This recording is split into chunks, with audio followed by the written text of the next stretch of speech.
পশ্চিমবঙ্গের সর্বাঙ্গীন উন্নতি, শান্তি, সমৃদ্ধি, সকল মানুষের কল্যাণ কামনায় মহাশক্তিপীঠ তারাপীঠে জগৎজননী মা তারার চরণে পুজো প্রার্থনা নিবেদন করলেন বালুরঘাট লোকসভা সাংসদ তথা ভারত সরকারের শিক্ষা প্রতিমন্ত্রী ডক্টর সুকান্ত মজুমদার।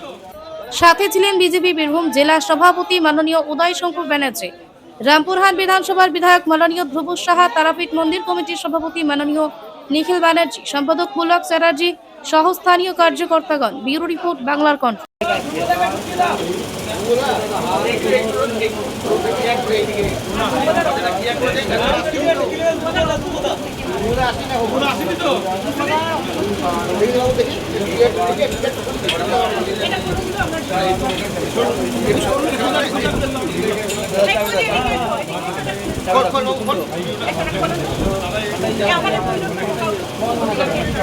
আমরা টিপে যাচ্ছি একদম।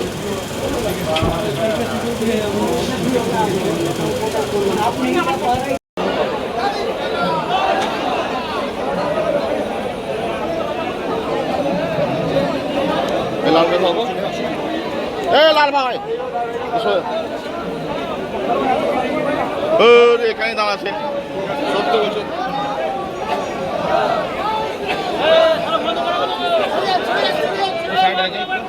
দেখুন, এটা তো অ্যাডমিনিস্ট্রেটিভ ব্যাপার। আমি একজন রাজনৈতিক নেতা হিসাবে তো বলতে পারি না যে কী হয়েছে, পুলিশই বলবে আপনাদেরকে কী হয়েছে। তবে মিডিয়ার মাধ্যমে যতটুকু জানতে পেরেছি যে সে নাকি অস্ত্র ছিনিয়ে নিয়ে পালানোর চেষ্টা করছিল এবং পুলিশের দিকে গুলি চালিয়েছে বা এরকম কিছু হয়েছে। আমরা এক্সাক্ট জানি না, প্রশাসনই বলবে আপনাদের। স্বাভাবিকভাবে পুলিশের দিকে গুলি ছুটলে পরে পুলিশ তো আর তার দিকে জয়নগরের বোমা ছুটবে না, পুলিশও গুলি ছুটবে। এই ঘটনা ঘটেছে। দেখুন, এই মেয়েটির সাথে যে ঘটনা ঘটেছে, বাচ্চা মেয়েটির সাথে, সেটা অত্যন্ত গর্হিত অপরাধ। আমাদের সরকার, মাননীয় মুখ্যমন্ত্রী সঙ্গে সঙ্গে পদক্ষেপ নিয়েছেন, পরিবারের সাথে কথা বলেছেন, কোনো কিছু বাকি রাখেননি এবং উনি বলেছিলেন চরমতম শাস্তি দেব। তারপরেও সিপিএমের নেতারা যেভাবে সাম্প্রদায়িক উস্কানিমূলক বক্তব্য রেখেছেন, আবার সিএ এর মতো রেল লাইন উপরে ফেলার মতো কাজ করেছেন এবং একজন হিন্দুকে সাম্প্রদায়িক উস্কানি দিয়ে গণপিটুনি দিয়ে মারার ব্যবস্থা করেছে। এর পেছনে সিপিএম দায়ী।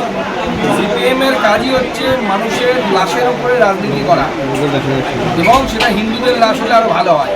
আমাদের সরকার এসেছে, মাননীয় মুখ্যমন্ত্রী কাজ শুরু করেছেন, মাত্র 1 মাস অতিক্রান্ত হয়েছে। একটু সময় দিন, সব সোজা হয়ে যাবে।